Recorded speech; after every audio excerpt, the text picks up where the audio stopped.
probably be some people joining as well. Mm-hmm.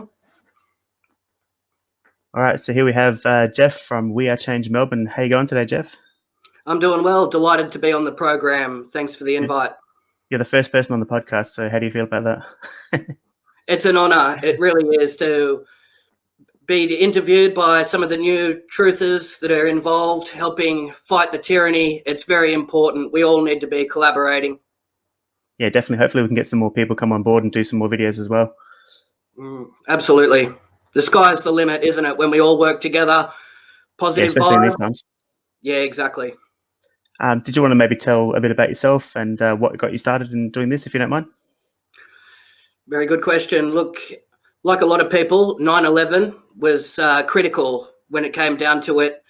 There was certain anomalies that required investigation, and that opened up a treasure trove of other things that need to be explored, various subject material, Building 7, and then you look at other false flags and conspiracies, and then you really go down many rabbit holes, and entertainment and educational as well. Eventually, a wealth of information and knowledge about various topics, and that led to me to doing various radio shows and collaborating with others and bringing this information to the forefront. Definitely. I think 9/11 was a big one for a lot of us, wasn't it? Especially people our age group. We went past all the Kennedy, all that sort of stuff. And now 9/11 was definitely a big one for everyone, for the rabbit hole. And then Alex Jones, for all the new people starting out. I don't really watch him anymore, but he's one person that definitely got me started.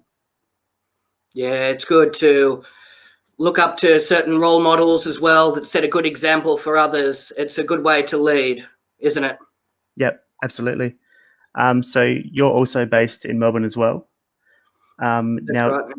How long have you had your channel for? About 3.5 years. Before that, I was working independently, making my own documentary films covering everything from vax to lost and endangered animals, educating people on responsible pet ownership, and natural medicines as well was a big one, spirituality. Yep. And then, and after becoming established for a considerable amount of time, I was offered to take over the role as chapter leader for We Are Change Melbourne. And ever since then, I've been active, attending protests, doing TV and radio spots, a weekly talk show.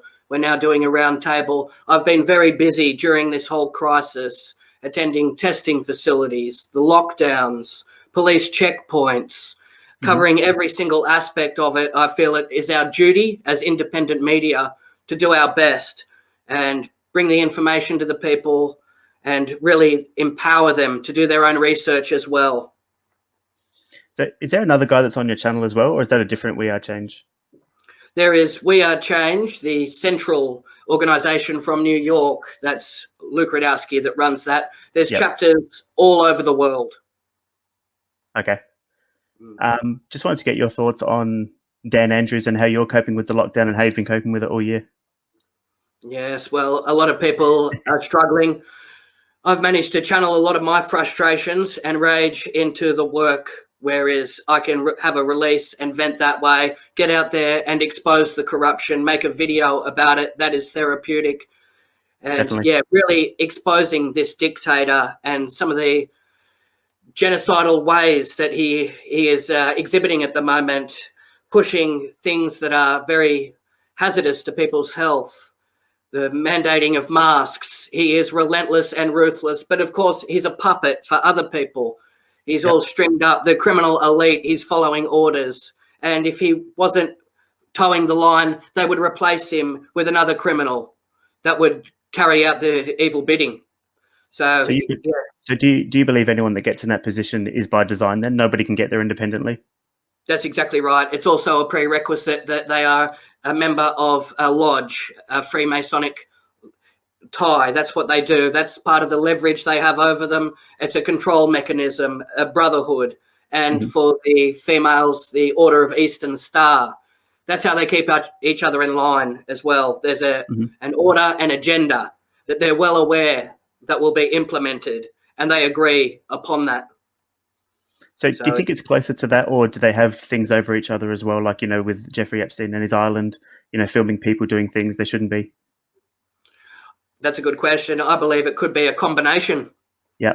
As well. And then there's also other tactics that they can use to discredit people using tabloids and running smear campaigns in articles. So there's a lot of measures that are put in place to make sure that they toe that line, because there are ramifications. And then, that's a big one. Okay. How do you feel about the people that are getting arrested on social media for talking about protests and things like that? Do you think these are real, or do you think these are staged? Well, that's interesting as well, isn't it? They like to make an example out of people to put a lot of fear in the general public, so then they are reluctant to revolt. Whether these people are crisis actors, that is up for debate. I think at this time, to be constructive, it's not good to point the finger at one another and label someone as perhaps controlled opposition, or are they doing the bidding? Are they a plant or a stooge? They're all legitimate questions, but what we should be focusing on is the real criminals, the ones that we know are trying to push this Agenda 21 depopulation, the criminals that we know are pushing the vax, that are stripping us from our rights, denying us our liberties, the ones that are campaigning to lock down borders and strip us every day and implement these regimes. They're the ones that we should be focusing on. And once we get our freedom restored, then we can look at our own backyard and say, was this person genuine? But I think at first, it's time to analyse the main threat and go after the hard targets. Okay. So in terms of the the lockdown that happens, so we've had Victoria was in a massive lockdown, and South Australia had the 3-day one, and now Sydney's coming back as well. Do you think that's all planned exactly how it is, or do these cases really happen? And was the Adelaide one real, or was that deliberately 3 days? In my honest opinion, it's all premeditated. It's strategic. They pinpoint these places, like the northern beaches. They look at the exit and entry points, the roads. They look at all types of aspects. The affluent areas, they know they are less inclined to want to protest, get out there and vent their frustrations. They've accumulated enormous wealth and they want to hold on to that. So they're willing to toe that line. The whole dictatorship that's put in place, they're the ones that are going to be more passive when it comes to it. So it's all very much done by design. And this is planned, years out. It's done to a science where they've covered every single aspect of it. They even create their own heroes and villains. Like you said, are these people actors? You don't know, but it's like a human game of chess. They know when to use people and take them away. So I sort of thought I sort of thought the C virus probably was planned around 2009. So do you think it goes even further back than that? Well, see, the New World Order, they've been talking about it. George Bush Sr. Yeah, definitely, 1991 for that one, Yeah, absolutely. They've been talking about this. It's been discussed. And now we see in the Sun Herald, you see it even published, the New World Order is here. So they're basically openly admitting it now. There's no secrecy about it. That we've been pushing. It's a lockstep, incrementally taking our rights away very slowly. The frog in boiling water analogy. Yes, that's right. What are your thoughts on celebrities getting the virus? See, they use a lot of these celebrities to push their agenda, don't they? You see Lady Gaga always stepping up, people like Jay-Z. They've been groomed for that position. They're like a cheerleader for the agenda. And it works. It works brilliantly because they have a large fan base. So all they have to do is say, well, look, this is real. Go out and get tested. And all their fans will follow. Now, I believe a lot of these test kits are fabricated and false as well, the results that are coming from them. But yes, these celebrities, are they acting? Is it all a staged operation? And are they willing participants in this crime? That's the $1 million question, is it? Or do they really have flu-like symptoms? When it come down to Tom Hanks, very suspicious behaviour, wasn't it? In Queensland, and he's got the Corona typewriter as well, doesn't he? Yes, a lot of that subliminal messages involved. And I see on your channel, You've even discussed the predictive programming as well. Yeah. Very eye-opening, isn't it? That's quite obvious with 9/11, the predictive programming. But Tom Hanks came out after that and kind of said, you know, if you don't wear your mask, I don't respect you. And it's like, why are you preaching, you know? But I just made a quick list of people: Prince Charles, Trump, Idris Elba, a couple of NBA players like Kevin Durant, Pink, The Rock, big names, and different industries too, and Boris Johnson as well. Yeah. Yes, that's right. So people think it's legitimate because if somebody that's of a celebratory status, they certainly wouldn't be lying about it. And I think that's downright evil too, to pull on people's heartstrings, because Definitely. Yeah, a lot of people, they have a big heart, they're compassionate, they feel sorry for others, empathy and sympathy. Normal people. Yeah, exactly. Not these psychopaths that are in power that lack compassion, morals and dignity. Yep. I was watching Pierce Brosnan do a commentary on GoldenEye, you know, the movie he was in as James Bond. And halfway through it, he kind of mentions, you know, here we are, we're all in this together, and we have to accept this new world order. And I'm like, what? Yes. So, are people like him in on this, or are they just going along with what's in the news? Well, that's the thing too. A lot of actors, if they have Freemason or Scientology ties, then there's something sinister at play that needs to be looked at as well. Yeah. You know, they're all given their own little roles, acting, on camera, and also in front of news and media, pushing narratives for the global elite. We see that, don't we? And if you look at some of these people like Elon Musk, Greta, if you look at their Wikipedia, you'll always see actor as one of their first references, and we have one of their first titles. I think with Greta, there's a lot of talk about her parents. Yes. I can't remember. I haven't looked at Greta for a long time, but yeah, her parents were like part of the elite and part of societies, all that sort of thing. So she's definitely part of it, but she doesn't really know what she's doing, right? She's a young girl who's just being told what to do. Well, that's what they say. I'm sure they're well aware and complicit in the whole operation. But yes, a lot of criminal cabal consist of bloodline families. That's something that needs to be investigated too. Yep. They intermarry to control wealth and power. So that's the identifying markers. Who are their parents? What school did they go to? What about what are your thoughts on the catchphrases that they throw out? You know, like we're all in this together and stay open, stay safe. It's very convenient how a lot of these are pushed out. It's very Orwellian, isn't it? The newspeak language. We have clusters, super spreaders. Yep. And then they demonize people that have flu-like symptoms and then make out that they're the worst person in the world. We've seen someone that was working at a pizza store and how they can do this. It really takes the whole level of deceit to another level, doesn't it? Who comes up with these catchphrases? Because I was just going to ask you, you know, back when Facebook started and people started doing LOL and LMAO and all that kind of stuff, and like you sort of get these phrases that come into our vocabulary, but who sort of decides that these are the right ones, and who says that, yes, we're going to be saying this from now on? Well, that's the question, isn't it? A lot of this newspeak language, the abbreviations, it seems to just emerge, doesn't it? And next minute, everybody is using it. It becomes the common terminology. Yeah. A lot of this language, it's implemented. And that was written in the book 1984 as well. Doublespeak, thought crimes, and hate speech is another one, isn't it? Yeah, definitely. And would you say that's dumbing down the public as well? Exactly. Simplifying things. It's another control mechanism, isn't it? It is, I think so. And I think a lot of this stuff that goes on is pretty much dividing the people.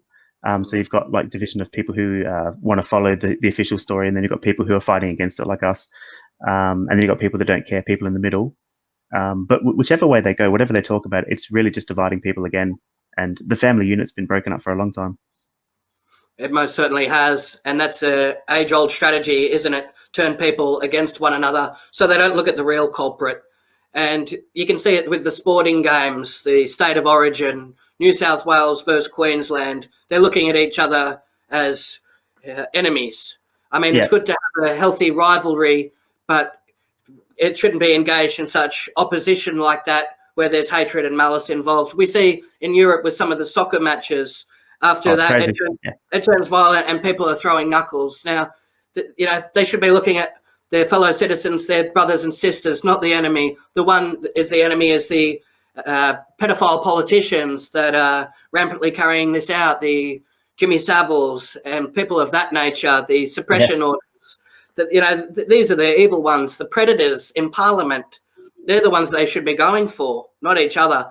That's why you look at the elite, they must be celebrating and laughing to themselves back at the lodge about this. Look at these silly low and middle class people fighting amongst themselves, while hereby we're creating wars, manipulating the economy, and doing all sorts of havoc and genocide as well. So that's something a lot of people don't talk about too much. There's been tons of genocide in history.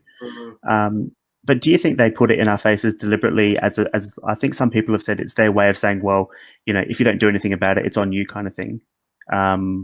So do they have to put it out there? Why don't they just put something in the water and then make us do what they want that way? Why do they have to do it this way?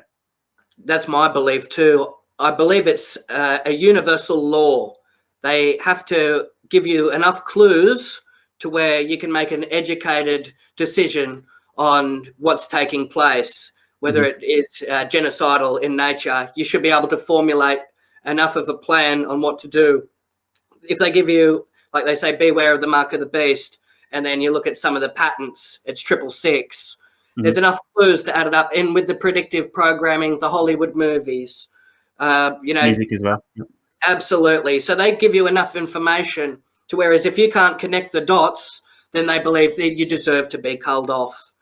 Yep. That's how they look at it. And then it also exonerates them of any responsibility. Their conscience is clean because in essence, they told you about their plans. You just weren't capable and intellectual enough to figure that out. So do you think they have a real conscience about it then? They have to tell you, otherwise they feel some kind of guilt? There is definitely some formula involved, isn't there? Whereas I believe it looks like that, yeah. It's some type of cosmic law where they have to give you enough information to put it all together. And that's how they look at it. And if people are silly enough to wear the masks and then get bacterial lung infections and then collapse, they think, well, you should have done enough research to know that there's negative health consequences. You should have known that the media was infiltrated with Operation Mockingbird in the 70s. You should know all this because it's all on public record. But if you're still buying into the mainstream narrative, putting on the masks, getting sick, well, that's on your own volition, and you have to accept the consequences to it. And then they feel like they have no remorse because that's how they've gone about that. Yeah. It cleanses them of the responsibility of it. Yeah, and I think that's human nature, so it probably does make sense, doesn't it? What are your thoughts on the police? I mean, for a while there, they were walking around with the army, through parks and all that kind of thing, pretty passively. And I know that time at the markets, they had like 50 different people in SWAT gear. So it's a bit over the top. And do you think that's just like an intimidation thing, or they're just doing their job, or what do you think is the problem there? I believe they were baiting the public for a reaction, arresting pregnant women, throwing journalists to the ground aggressively for reporting honestly. They wanted to see how far they could get away with as a test to see, will the Australian public, will the Victorians get up? Will they rise up against the tyranny, protest, march in the streets? Will they reopen their businesses and say, no, there is no law backing this. This is unjustified. For flu with a 99% survival rate, everything that's been implemented is absolute tyranny. Let's rise up against it. Let's go back to living a normal life. Let's not wear these masks, and let's see if people will do that, or will they toe the line and bend over to tyranny? So it was all a beta test, and once they can get their desired reaction that they're looking for, then they'll implement it in more states. We're seeing it now in Sydney, and they roll it out. They use this as a test case.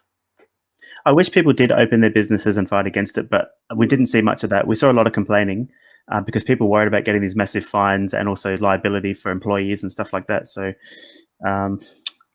it's hard as a business owner, right? Well, it is, because they're caught in the middle of the tyranny, aren't they? They have to comply with the rules and restrictions in order to open their business, and then in turn that gets pushed on to the consumer. No mask, no entry, hand sanitizers, social distancing. and they have to push that on. Some of them are reluctant to do so, but they want to put bread and butter on the table, pay their rent and overheads. So they're really caught in the middle. It's a catch-22 for them, isn't it? So when you go into places, do you, just going on contact tracing, I know you've covered this as well, do you give real details? Do you avoid it completely, or do you give false details? That's a good question. Sometimes I just refuse. We don't want to say. Sometimes I just refuse outright altogether to sign it. And sometimes, a lot of the time, they're a waitress or something. They really have no response. They just go back to work. Yep. Do you feel sorry for them, or you don't care? Well, it's a strange situation, isn't it? Some of them aren't really clued up and educated on what's going on. It feels like they're totally oblivious. Yeah. So they're not really ones to blame personally. You know, they're just trying to do their job. A lot of people are wrapped up in their own lifestyles, and that's not a crime either, really, is it? No. I think as a person that just goes to the shopping center or whatever, I just normally, just like I said in my video, I just have a drink in my hand and just have it sort of around my face without putting it on. I never put it on unless someone literally says, like, you can't come in here, and I really want to go in that store, then, you know, it's on for a couple of seconds or whatever. But yeah, that's right. A lot of people keep their nose exposed as well, so they still have some form of fresh air coming through. I mean, it's all very hazardous to your health more than anything. I mean, that's why we have lungs, isn't it? To filter. And, you know, sometimes, I mean, if it comes down to buying groceries, you have to put a mask on for a couple of minutes. Otherwise, they won't let you in to get your bread and milk. Well, that's what I've been doing, but I still, you know, breathe through the nose, those sort of things. Yeah. Wear it as little as possible. And I think that's the thing that people have sort of accused me of as well, is they'll say, oh, you're a sheep if you ever put the mask on and all that sort of stuff. But there is a line between convenience and just sort of wasting time as well, right? Well, there is, isn't it? I mean, what's the alternative to just buy everything online and have it all be delivered, and then you have no opportunity where you have to wait? You know, it is a level of convenience as well. When everything's impacted, it's about trying to minimize some of the damage that they're trying to do and the tyranny, and try and survive this regardless of, you know, however you can, isn't it? What about the people with the temperature guns trying to shoot you? That's a good look, isn't it? Yeah, it's shocking, isn't it? And we see a lot of the security guards, their job and a lot of their work has, you know, tripled.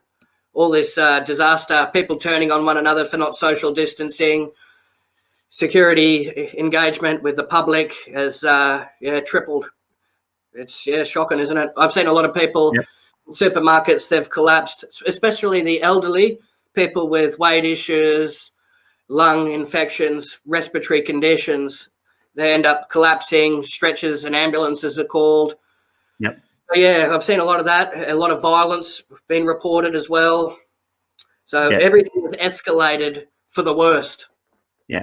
And then there's the whole, you know, the mental health, the addiction, alcohol, drugs, all that sort of thing. Just being isolated away from people some people can't handle that. Yes, exactly. A lot of people in relationships, family. Then you got funerals, people that have perished. They weren't able to attend marriage ceremonies. It's going to take many years for people to recover from this, and people won't even know just how much the devastation has wreaked havoc until years from now, when they look back and they really come to grips and terms with what's transpired. Yeah, well, hopefully it does get better in the future, but I can't see it happening. I believe 2021 is going to be worse. A war zone, especially once this is implemented.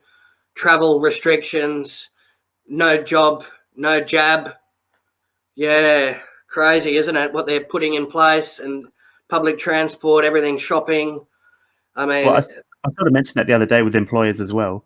It's like, well, if you don't get it, you can't work here. But then, you know, could people sign a waiver? But I gave an example of, you know, there's plenty of dumb people who do dumb things. And then should we treat them in hospitals if they drink drive, or if they, you know, commit domestic violence or things like that? You know what I mean? Yeah. And then we have military and police at the hospitals. And while patients are getting checked in and out, they're getting a bonus on top of their wage, and reports where they just sit down watching Netflix on an iPad. They really don't do a lot. And they're just reeling in the cash off this. So that's another thing that always emerges in a time of crisis. People are opportunistic, looking to cash up and level up off this. We've seen it in the bushfires, people price gouging for water and food, really looking to cash in on people's misfortune. It brings out a lot of low lives, doesn't it? Yeah, it does. I was just going to ask you that too. Since you brought that up, what do you think of the whole Celeste Barber thing, raising millions of dollars and then sort of getting in the middle of this court case and trying to disperse the money? Yes, there's a lot of crazy information brought forward, isn't it? Yeah. You know who I'm talking about, right? Elaborate a bit more on the criteria there. Oh, so Celeste Barber was a comedian from Australia, and she was trying to raise money for the bushfires. And I don't know how she did it. It was like she raised millions somehow. But then she got into a dispute and she wasn't allowed to disperse the money. And it was kind of, it's still ongoing as far as I know. Yes, and it was like that with the Red Cross as well. Millions of dollars raised, misappropriated funds. And a lot of people, they had their house burned to the ground. They still haven't received any severance packages, nothing like that. They haven't been reimbursed for their pain and misery. And we seen ScoMo visit some of these places. They didn't even want to shake his hand, did they? Yeah, I saw that on the news, yeah.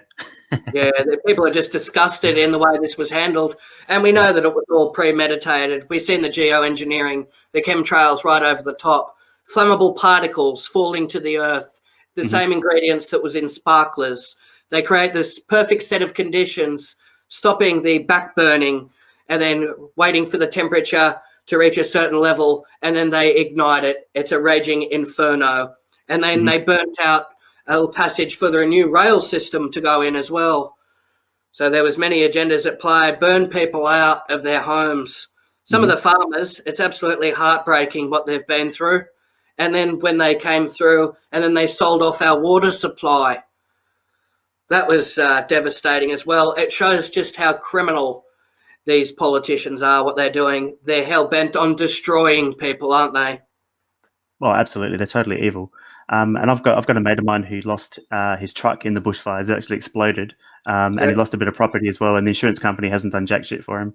So, yeah, there's definitely people copping it. Yeah, a lot of these insurance companies, you got to be relentless. I've seen the only way people actually get a payout is they're on the phone to them every day, sometimes 2 and 3 days, phoning up for months on end and pushing through, threatening legal action, because otherwise they won't pay out. That's how they roll. That's how their operation runs, isn't it? Yeah, and one of the good things is at least the locals are helping each other. I think there was a lady at the pub in Lobethal there in South Australia where she opened it to everybody so they could come down, at least sit somewhere. You know, everyone's totally traumatized by the whole thing. But at least they're helping each other as a small community.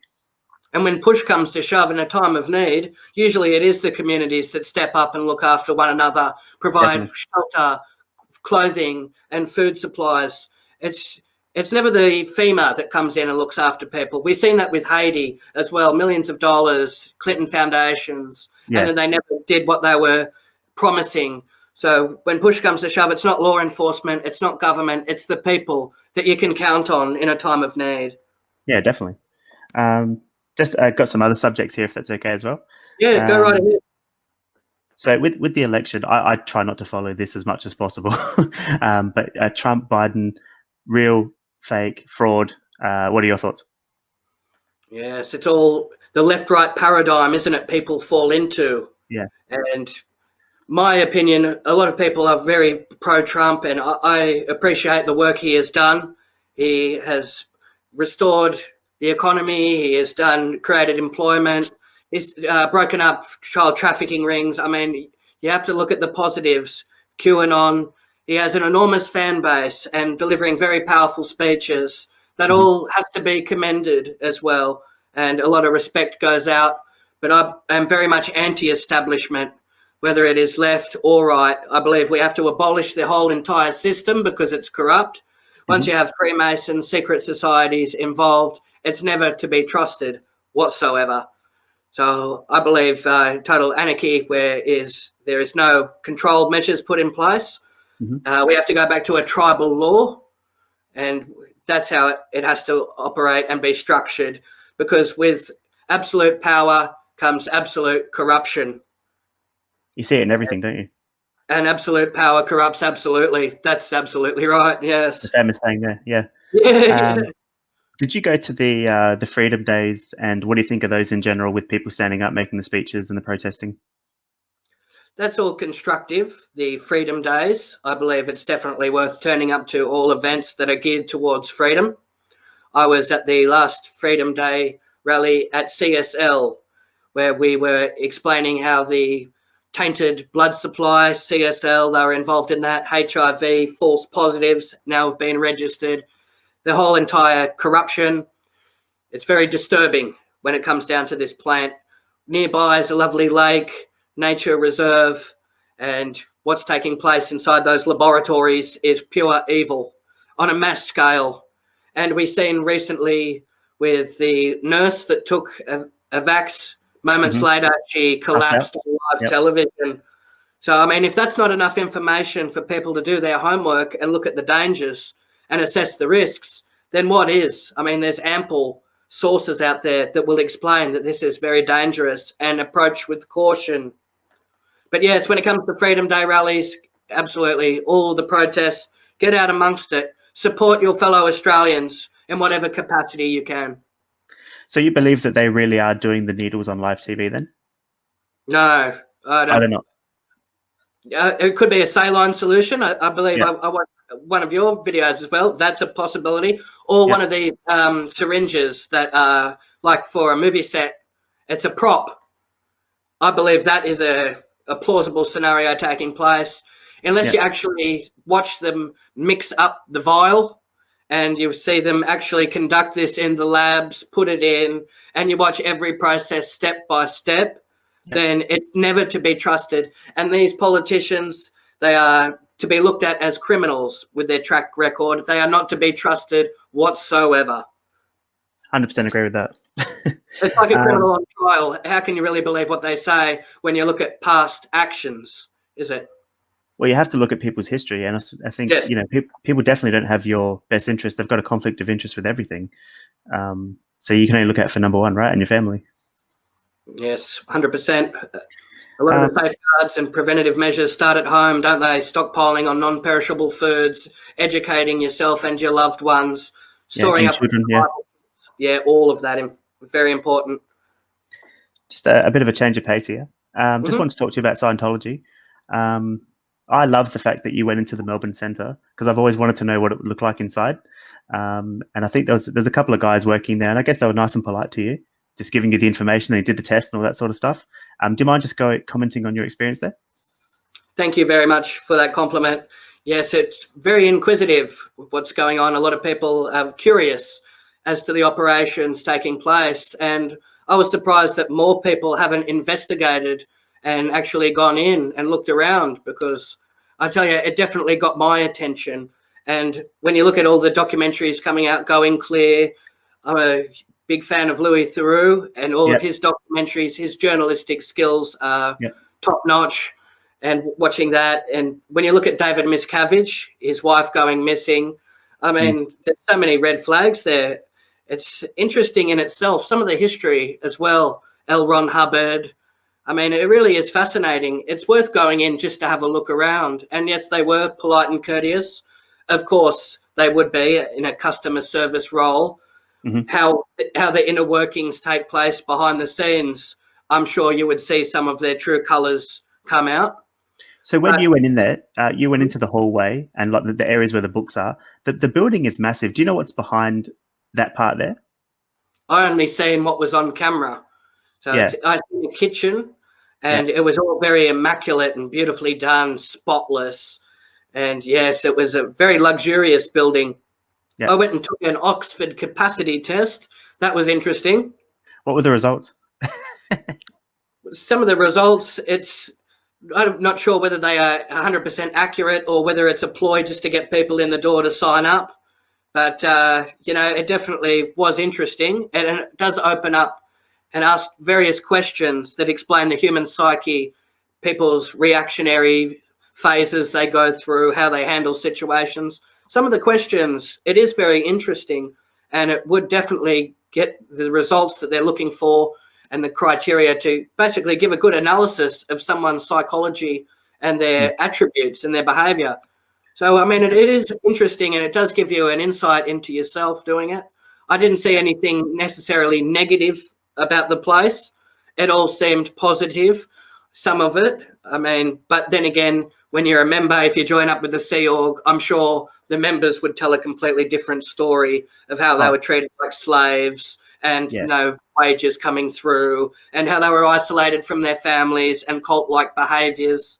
But on the surface, Ben, some of it actually seems very constructive and very positive, like abstain from any pharmaceutical pills, try and lead a good, clean and healthy life. I mean, that's all very positive in nature. Yeah, for sure. Yeah. I loved it when you said pretty much, how do I join the Sea Org? And that probably got their guard up a little bit, maybe.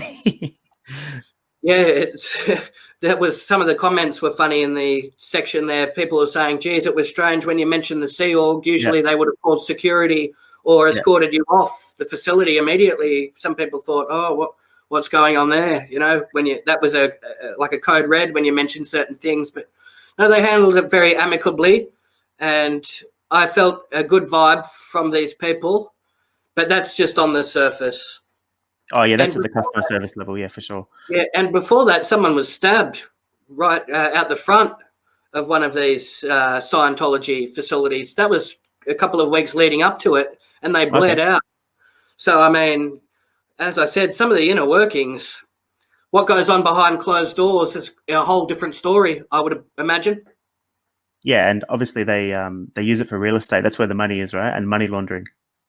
Yes, and a lot of people with a religious faith, they are very generous as well. They believe that, you know, they're doing a good thing by their community, by the faith in the church, and they give. And some of the practices they put in place, you see a lot of guilt tripping on their members. Well, you haven't donated very much this year. You're not losing faith, are you? Yeah. And put it back on them. So then it weighs heavy on their conscience, and then they give generously. So it's very manipulative, a way a lot of these churches are structured, not just Scientology as well. And yeah, so, you know, that's how they run. Very, very dishonest. Have you seen the series from Leah Remini, the 2 seasons that she did? Very good, wasn't it? Yeah, it was great. And she was the one that actually spoke out about his wife going missing at Tom Cruise's wedding, which people probably know. And how disrespectful were they? I mean, she has very illustrious career, very respectable figure, and a celebrity status. They should have been a lot more respectful and treated her with absolute courtesy. And all she did was ask a simple question where her friend was, and then they just turned on her. And they completely overlooked years of her dedication, studies, undertaking the tests to get to the next level, not to mention the millions of dollars that she donated. Yep. It seemed like that was all disregarded, wasn't it? And you can't get it back, no refunds. That's right. Hopefully she'll be able to get some money back off the book deals. I've actually got a few Scientology books myself, which I bought just from bookstores over the years. I've got Dianetics, but I haven't read that one yet. I've got a feeling that's going to be long and hard to read. But I've got this Fair Game.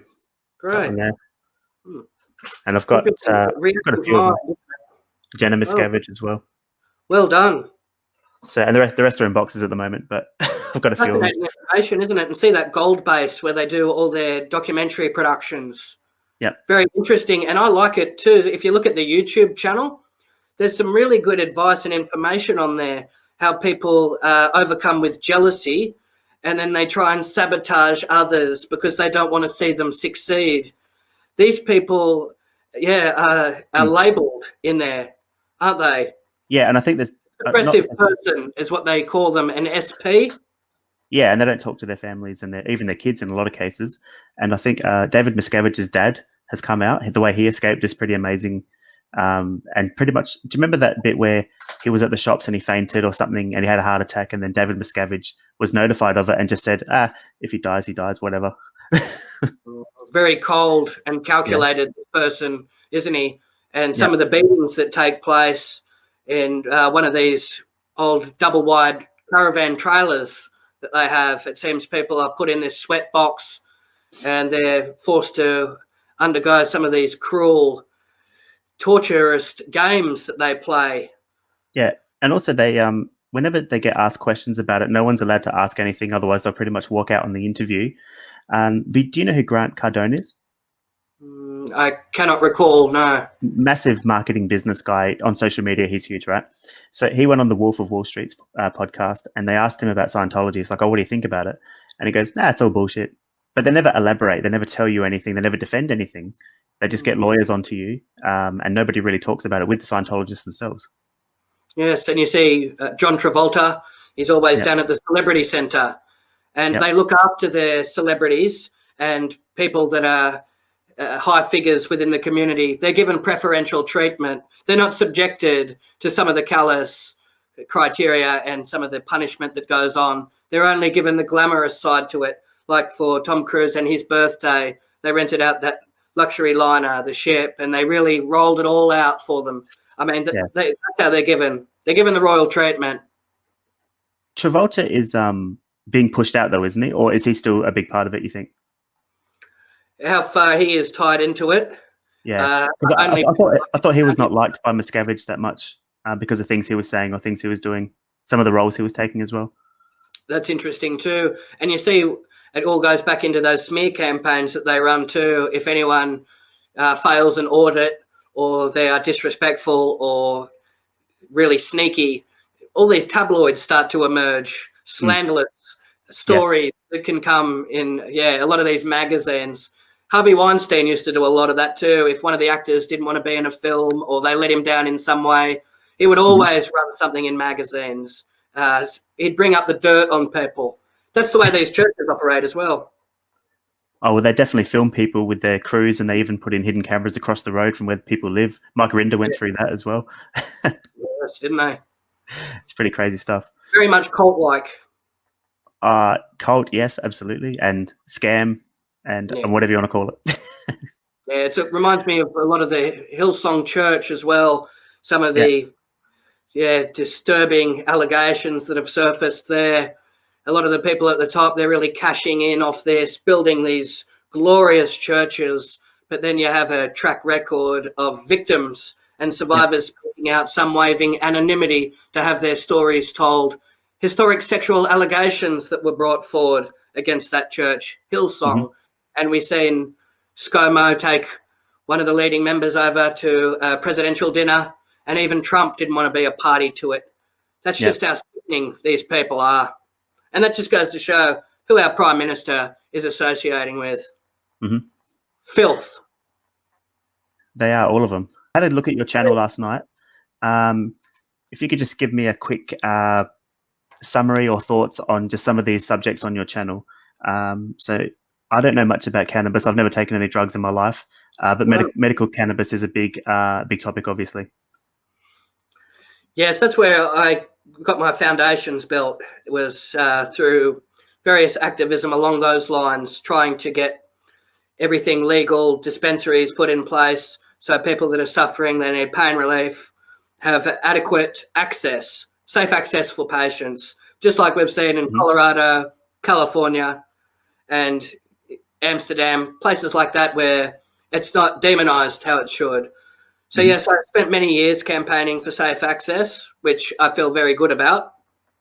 But in saying that, I've covered many subjects from deep underground military bases to geoengineering, fluoride, medical tyranny, you name it, gone right into aliens, reptilians. You know, I try and cover everything and cover many different subject matters, which brings in numerous audiences to the channel as well, when you can cover so much latest news and events, all the pressing issues that mainstream media has dropped the ball on. They seem to be propaganda based and working against the people. That's where independent media need to rise up to the challenge and take over that place. Because if we can do our job successfully and productively, then it makes them irrelevant. When people wake up to the lies and deception that they keep broadcasting, then people will more than happily subscribe to a channel where they're getting the truth. Just for a bit of fun to finish it, can I just give you a subject? Can you just give me a quick word or a quick summary on what you think? If that's okay. Climate change. Scam. Black Lives Matters and racism. In essence, it's productive until it's taken over by George Soros and used as a divide and conquer method. Aliens. Yeah, absolutely real. We'll see a lot more of that. A lot of it's deep underground military bases is where a lot of this takes place. Okay. Snowden and Assange. Interesting characters. I believe they were doing very good work. There are questions that need to be asked. Apparently, they were doing a lot of mainstream media interviews, and they weren't doing many independent media interviews. So, I mean, that's something that needs to be questioned. But, hey, these people are freedom fighters, and they should be treated as such until we have sufficient proof to prove otherwise. We need to focus on the real criminals because it's treacherous times. Okay. With chemtrails, why do the elite spray over the air and spray it on themselves as well? Well, see, we see a lot of it in undeveloped communities, low-income neighbourhoods, and we've seen it as a catalyst in the latest bushfire crisis. They were spraying this over the top. So they used it as an accelerant. It has many applications. So you still there? Yep. I thought it cut out for a second, sorry. What about flat Earth? Well, when you look at NASA and their track record of lies and deception and the CGI images that are brought forward of the Earth, it's definitely not to be trusted.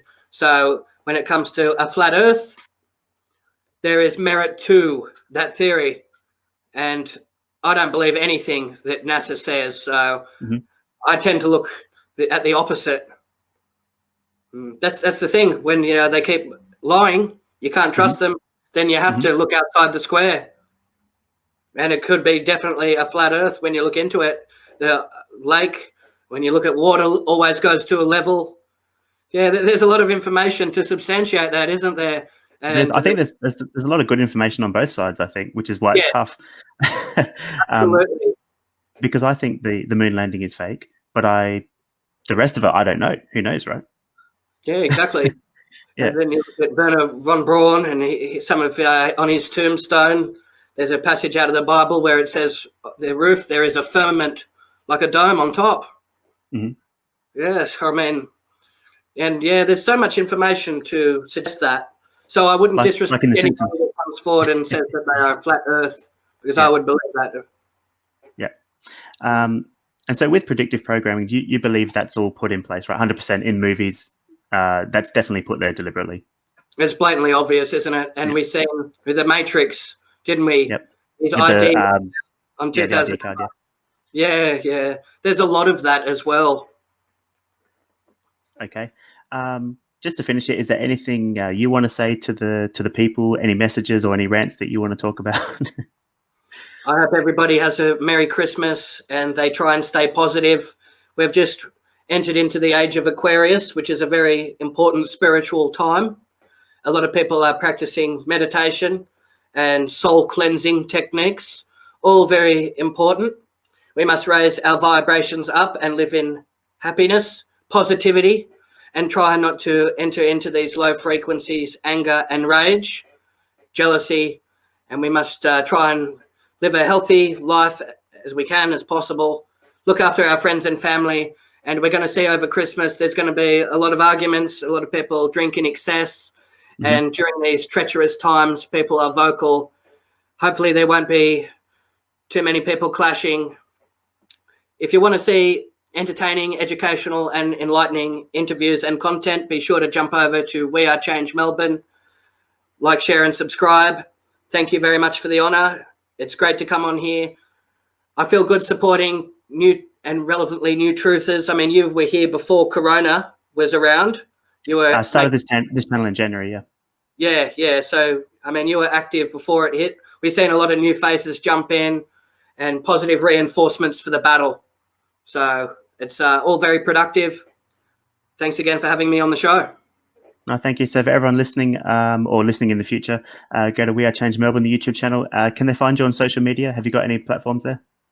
Facebook, We Are Change Melbourne, of course, myself, Instagram, BitChute.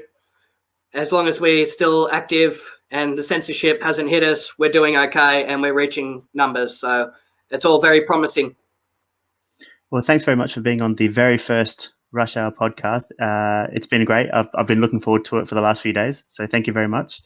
And for everybody else, have a Merry Christmas and check out Jeff with We Are Change Melbourne.